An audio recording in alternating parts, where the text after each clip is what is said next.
We're going back and revisiting Don Miguel Ruiz's book, The Four Agreements, kind of in a broken up way. It'll be a few more weeks before we pick it up again.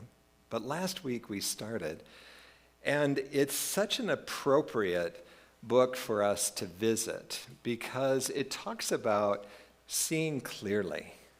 And the fact, as so many other traditions, but Don Miguel is a master in the Toltec tradition where they understand that the beliefs that we have taken on through our experience, that the rule book that we've learned about how to maneuver and survive in our society, all of those cause us to see through a lens that occludes us from seeing the reality of what's happening so often. That, as they say, it keeps us from seeing the love and the light that is always being reflected back to us, that we're seeing through a smoky mirror, if you will. It's perfect for us, right? Because our theme this year is 2020 perfect vision, seeing through a spiritual lens. So the invitation is, okay, how do we shift our orientation so that we can see clearly, see what's really happening? And so in his book, Don Miguel presents 4 agreements that if we can adopt and live by, we will work to clarify our consciousness, if you will, to open ourselves up so that we see with that perfect vision, that spiritual lens. And last week, we started with be impeccable with your word, which we were simply asked to speak our truth in love. But we got to see last week that because of all these beliefs that we have about ourselves and the domestication that we had to go through to become human beings, that in many cases, we're out of touch with who and what we are. We think we're speaking our truth, but we don't really know. So we have some unraveling to do to make space for the truth to come forward. This week, the simple addition to it is take nothing personally. Don't these sound so simple? Just don't take it personally. The premise behind it is that every person that offers an opinion, whether it's positive or negative to you, is also working through their own book of law. They've also got their own ideals about how they should be. They've got an ego that wants everyone else to conform with their ideals and their book of law. So whatever is said to you, whether it's positive or negative, is more about the other person and little, if any, to do with you. And I have a great little example of that from my own life. Probably about 10 years ago, my immediate family was going to have Thanksgiving with my dad's side of the family, which I'm from a relatively small family. My dad has a sister, my mother has a brother. And I had not seen my aunt probably for 5 years. And you know how when someone's coming to visit who you haven't seen for a while, how you all sort of congregate at the front door, right? You want to greet them. And so we're congregated, and as my aunt's family comes through the door, my aunt gets to me and she says, "Scotty, you've gained." If you need interpretation on that, she thought I had put on weight. And luckily for me, I've done quite a bit of spiritual work and have been able to look at my own judgments. But wow, that's a good one, isn't it? I mean, if you're going to get hooked by somebody and take something personally, weight is a good one, right? But I have the real advantage in that case of knowing what my aunt has been put through. You see, her mother, my grandmother, was obsessed with weight. And those actually were not her words. Those were my grandmother's words.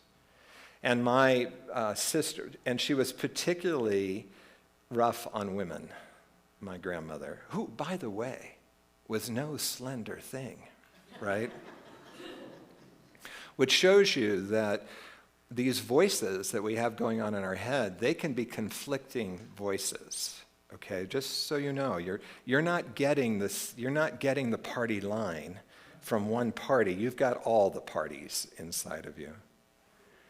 So my grandmother was actually insensitive about this. While my sister and my mother were blessed with being slender, my aunt and her two daughters were not necessarily blessed in that way. And if we saw my grandparents a lot, we probably had dinner with them on Sundays at least every other week. And one of my cousins would walk in and my grandmother would say, "Terry, you've gained." And so my aunt, who used to defend them, in her mid-70s, which would be about the time 10 years ago, she had become it. She had become the one that needed to be slender in order to be loved, and needed all of us to conform so that she wouldn't have to deal with the pain of really never getting to eat what she wanted. My aunt is in a care facility now with dementia. She couldn't tell you who she was, but I went to lunch there 3 weeks ago when I was visiting, and they put down a simple egg salad sandwich, thin, regular sized, with no more than 10 or 12 potato chips next to it. And she said, "Oh my God, they just give us way too much food here. If I eat this, I'll get fat." Couldn't tell you who she was, but what we believe can be deeply ingrained. Now, because I had some separation from that, when my aunt walked through the door, without really knowing it, I was practicing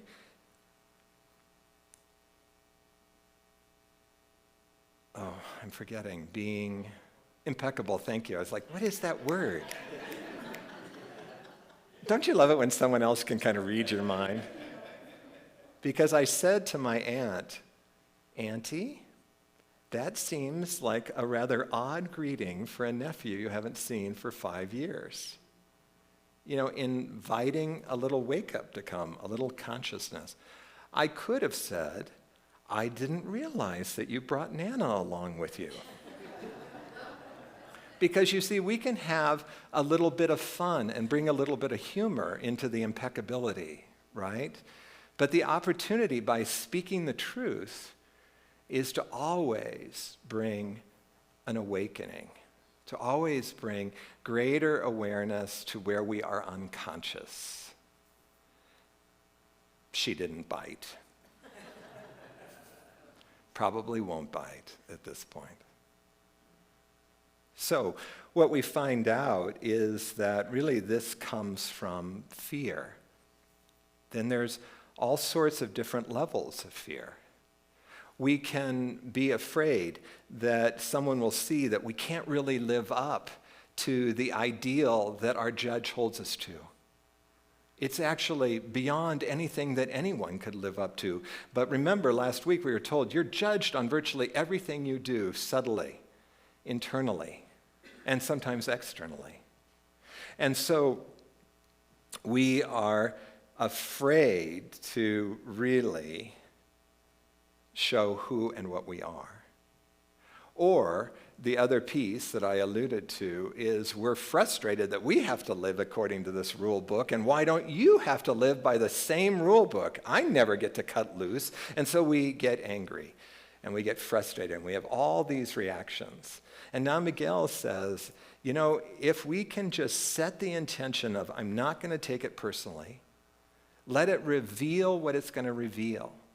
I should have also just told you that while I'd done some work, the first time I found myself in the bathroom that day, I had to check it out.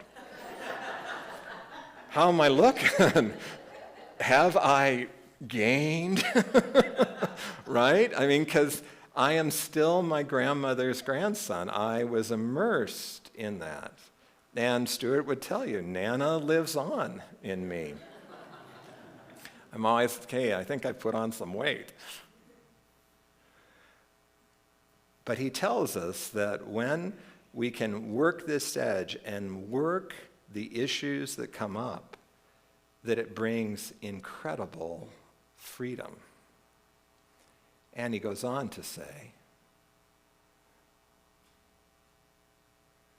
if you're not afraid, there's no way you will get mad at me. If you're not afraid, there's no way that you will hate me. If you're not afraid, there's no way that you'll be jealous or sad. You see, because out of that fear of being rejected or that fear of being judged, we push people away. We hold people at distance. We then feel hurt if they say something that pushes on those. And then, it's the whole thing of we expect them to apologize or we need to forgive. Are you beginning to see all the energy that goes into the way we take things personally out of our fear that, what if it's true? And yet, as we begin to know ourselves, and out of that knowing, you're naturally going to come to love yourself. We don't need to take it personally. And we become impervious, if you can imagine, impervious to those kinds of judgments, to those kinds of rejections, to those, whatever it is, or even to the compliments. We don't need them to know who and what we are. And so I was reading this book, and Don Miguel has this beautiful quote about love and what we can do with our hearts. If you could bring that up, Bonnie. As you learn to live from your intuition, we did this last time too. I must have given them in the wrong order. If you keep this agreement, you can travel around the world with your heart completely open, and no one can hurt you. You can say, I love you, without fear of being ridiculed or rejected. You can ask for what you need. You can say yes, or you can say no, whatever you choose, without guilt or self-judgment. You can choose to follow your heart always. Then you can be in the middle of hell and still experience inner peace and happiness. You can stay in your state of bliss, and hell will not affect you at all. So I'm flying to a board meeting of Unity World Headquarters. I am now on the board, if you can imagine, of Unity World Headquarters, and this is my first board meeting. I don't know these people that are on this. Well, I actually do know a few of the people on the board, but I don't really know the whole room. I don't know what I'm up against. I haven't met the executive team at Unity World Headquarters. And so I'm thinking, wow, I think I could do this. I think I can really lead with my heart, lead with my expression of love. And sure enough, I was flying in late Sunday night. When I woke up Monday morning and went to breakfast, I was immediately greeted by a table of 4 board members that I happened to know. It was all warm and fuzzy, lots of hugs. I mean, wow, this is really working. But be careful, right? Because this universe loves us so much that it is naturally attracted, this law of attraction, so that if there is anything in your consciousness that still needs to be purified, well, here it comes. So I actually get into the boardroom, which is large. There's 12 of us on the board. The executive team is another 6 or 7. So there's a lot of us in the room. And there's a gentleman sitting across from me who strangely looks exactly like my grandfather on my mother's side, who, to say lightly, did not appreciate any kind of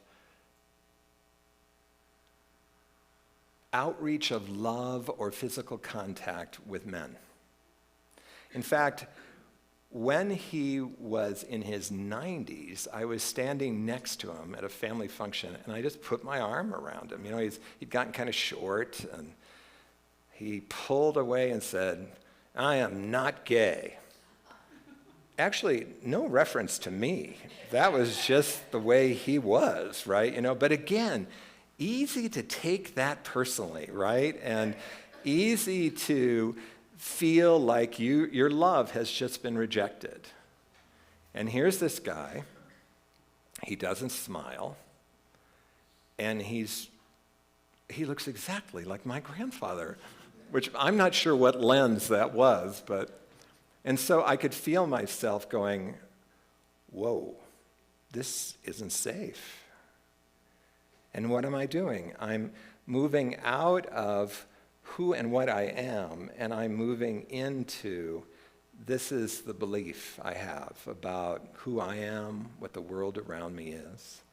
And just with the simple awareness, but I just made a commitment that I'm not going to take it personally. At the first break we had, I went over and introduced myself to this guy. And I talked to him as much as I could for the 3-day board meeting I had. And he eventually, I don't even know how this conversation unfolded, but he said to me, I feel like a bit of an outsider here. I'm not a minister. I was brought on for my expertise in other areas. I'm not much of a hugger, and I'm a little bit introverted, and I just don't feel like I fit in here. And immediately, of course, my heart just opened to him. Can you imagine being in a room of Unity ministers and everyone's hugging and everything, and how it would leave you feeling like you're on the outside? So my heart really opened to him. And I also got to see that while Don Miguel said, you can lead with your heart, we can also be sensitive to others, right? And how our expression of love might actually alienate them or leave them to feel bad about themselves. So I felt like I could just hold him in the love. And the most amazing thing happened. At the end of this 3-day board meeting, we had a closing circle where we prayed together and we talked about what it accomplished and our joys and any kind of disappointments we had. And after that, he walked up to me and squared off with me, told me how much he enjoyed meeting me, and then he gave me a hug, which was amazing to me given what he had told me earlier. And so you see, it's to our advantage to just be our simple selves, to loosen the hold that we have on these ideas of who and what we are, who and what the other is, how we have to be, how we're going to be treated, to in every instant, see if we can soften that. Be open to the mystery. I picked up a book that I read in my 20s, if you can imagine. I'm trying to sort of purge my library a little bit. It was Shakti Gawain's Living in the Light. It came out in 1986, and my notes in the front of it say that I read it in 87. One of the things that she said, and by the way, we in Unity tend to talk about guidance. She packs all that into intuition, which we would call one expression of guidance, intuition. But she packs really in this book all sense of guidance into the word intuition. And she tells us that she does a great job of reminding us that part of the spiritual path is unwinding all these beliefs that we have and becoming less attached to all of this being true and being the pillars that we stand on. Because in truth, you can understand why we take them seriously. They've gotten us to where we are today. We did maneuver through our family, or we wouldn't be here today. We did maneuver through religion and through the world. We can feel like we're on the edge of a cliff ready to jump off when we're being asked to soften our allegiance to what we believe. And so she says it's important to also realize that you are never without God. You are never without intuition. And that if we can pause, just be quiet for a moment that we find that we naturally slow down to our pace as spiritual beings.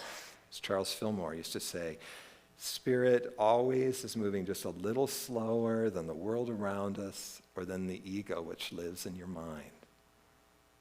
And when you pause, often you get a sense of the truth. And this is, remember what he's saying, live by your truth in the moment. Let's see what her first quote is, Bonnie. As you learn to live from your intuition, you give up making decisions from your head. You act moment by moment on what you feel and allow things to unfold as you go. In this way, you're led in the direction that's right for you. Decisions are made easily and naturally. You don't need to try and make big decisions concerning future events. In other words, you don't need to be focused on what you're going to do 10 miles down the road from now. You let it be in the moment. Focus on following the energy of the moment, and you'll find that it will all get handled in its own time and way. And so we find that we have a twofold process here. You can also understand why in Unity we emphasize prayer and meditation. These are both practices that invite you to take a breath. In prayer, you don't just launch right in. Well, you might, depending on what's going on, but often you say, okay, it's time to pray.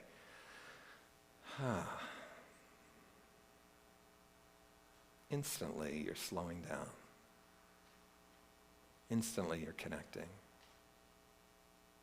In meditation, it's all about slowing down, connecting with the quiet stillness within, getting out of your head, connecting with that gut level response.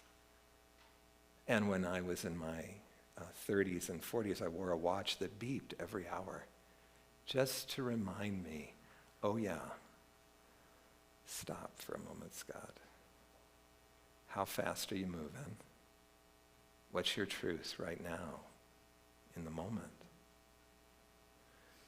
And Shakti does a beautiful job of pointing out the advantages of this. Notice what happens when you follow your intuitive feelings, which when you follow your guidance, as we would say in Unity.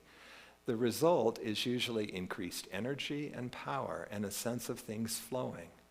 Now notice what happens when you doubt, suppress, or go against your feelings. Invariably, you'll observe decreased energy, powerless or helpless feelings, and emotional and or physical pain. I think most of us can intuitively know, yeah, that's right, if you don't already know it for yourself. And so you see, these simple 4 agreements, they can really pull the ground up from underneath us, if you will, right? They are shaking it up a bit. They're saying, hey, what if you don't know? What if you've been so brainwashed, if you will, that you've actually forgotten who you are? Are you willing to take this adventure with us? Are you willing to really focus on being impeccable with your word, meaning getting to know your truth, pausing for a moment, seeing what your truth really is, and then speaking it in love? Are you willing to start paying attention to setting an intention of not taking it personally, and then when you do, don't run over yourself and say, oh, all right, I'm going to love this person no matter what. No, pause for a moment. Why am I taking this personally? What is it in my history that this hooks me? What am I afraid of? What do I believe about this? So that you again can begin to unravel it. And you'll be left with more and more space in your consciousness, more and more clarity. The mirror begins to get wiped clean. And what's reflected back to you from everyone is that you are love and you are light. How could it get any better? And so I'm going to invite you to begin to prepare your love offerings as we invite Lisa back up to deepen